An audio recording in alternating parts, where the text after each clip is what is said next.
Bonjour à toutes et à tous. Comme chaque semaine, vous recevrez ces vidéos, vous autres médias, mais aussi particuliers qui suivez les activités du MSA, pour vous montrer, vous publier clairement les positionnements du MSA par rapport à l'actualité internationale. Pour ce qui est de la semaine dernière, nous tenons à féliciter et à applaudir chaleureusement l'intervention de M. Netanyahou, Premier ministre israélien, à l'ONU.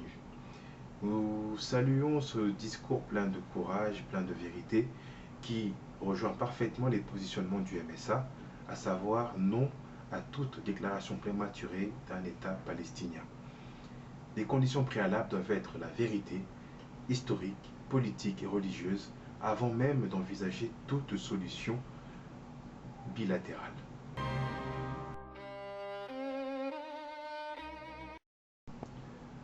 Au sujet encore de l'Assemblée onusienne qui s'est tenue vendredi dernier, le mouvement sioniste africain tient à féliciter M. Nicolas Sarkozy, président français, pour son envie de trouver des solutions pacifiques à ce conflit qui se trouve au Moyen-Orient.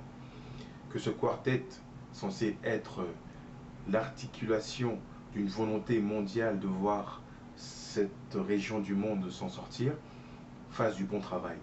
Mais le MSA tient à sensibiliser encore plus l'État juif, les Israéliens sur une notion fondamentale, à savoir que seule l'unité du peuple juif, l'unité de ce peuple, de par ses diversités ethniques, de par ses diversités de pratiques, de par son ouverture aussi à l'étranger, seule l'unité de ce peuple pourra être une clé essentielle pour une réelle, mais réelle libération.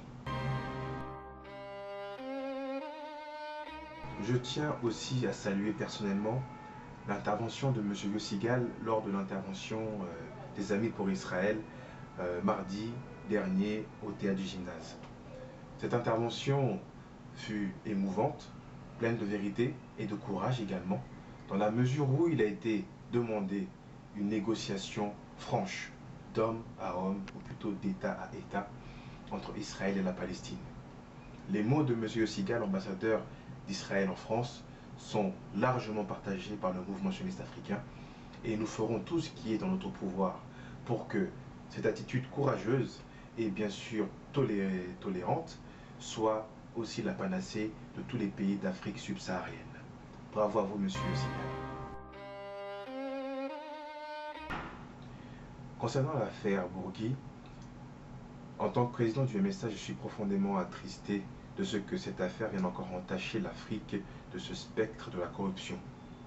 Nous demandons de la manière la plus officielle que les autorités africaines, depuis les présidences jusqu'aux responsables municipaux, de se positionner clairement contre toute corruption et toute tentative de corruption. Il est temps que l'Africain cesse d'être lésé par les comportements irresponsables de certains. Messieurs les responsables, levez-vous et montrez que l'Afrique est en train, et rentrez déjà même, dans un nouvel ère, un ère où les choses fonctionnent avec transparence et clarté, et ce au bénéfice des autochtones. Le mouvement sioniste africain a eu écho de certaines violences qui auraient eu lieu en plein cœur de Paris la semaine dernière pendant la visite officielle de M. Kagame en France.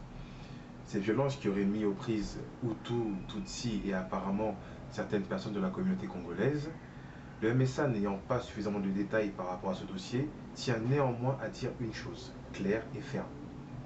Nous nous opposons et refusons à toute forme de violence.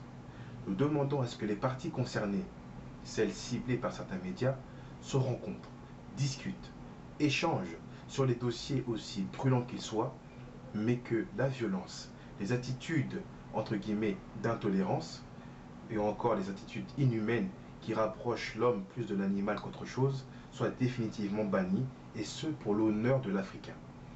Nous demandons aux autorités africaines, depuis les présidences jusqu'à l'Union africaine, de se positionner clairement sur ce dossier et que toutes les parties concernées puissent trouver chaussure à leurs pieds.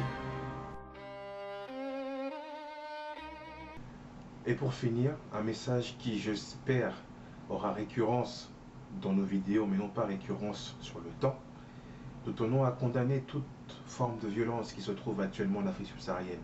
Depuis la Côte d'Ivoire, le Nigeria, le Soudan et d'autres pays que j'oublie, nous demandons à l'Union africaine, à tous les présidents d'États africains, d'agir au maximum pour la paix. Depuis l'Est du Congo et les pays déjà cités précédemment, nous voulons réellement que l'Afrique fasse un effort et montre l'exemple pour que les problèmes concernant soient toujours réglés par le dialogue et l'échange.